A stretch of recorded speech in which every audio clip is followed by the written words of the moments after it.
یہ حالات اس وقت ایسے کیوں ہوئے؟ اصل میں ہوا یہ ہے کہ آپ لوگوں نے سانپ پکڑنے والوں کو سپیڑا کو دیکھا ہے کبھی؟ دیکھا ہے سپیڑا کو؟ سپیڑا اپنی بانسری جب نکالتا ہے اور جب بم بجاتا ہے وہ، تو آس پاس درو دیوار، گھروں میں، جھوپڑیوں میں، محل میں، چھت پہ جتنے سانپ چھپے ہوتے ہیں سب باہر نکل آتے کہ نہیں آتے؟ جب وہ بجانا شروع کرتا ہے تو سانپ جھوم جھوم کر نکلنا باہر شروع ہو جاتا ہے۔ باہر سپیڑا، محلے میں اتنے سانپ تھے پتہ ہی نہیں تھا، ہمیں پتہ ہی نہیں تھا۔ اس سپیڑے کو اللہ جزائے خیر دے کہ اس نے بم بجائی تو محلے کا سارا سانپ باہر نکل آیا۔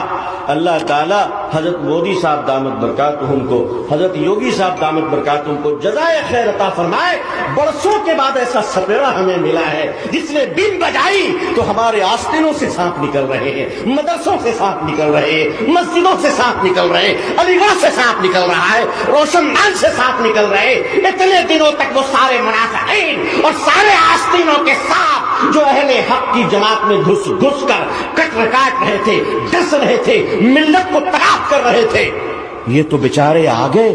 اللہ بھلا کرے ان کا، ان کی عمروں میں خوب برکتیں عطا فرمائے کہ صاحب انہوں نے بانسری ایسی بجائی کہ آستینوں کے سانپ باہر نکل آئے، اور ایسا نکلے کہ نکلنے کے بعد جو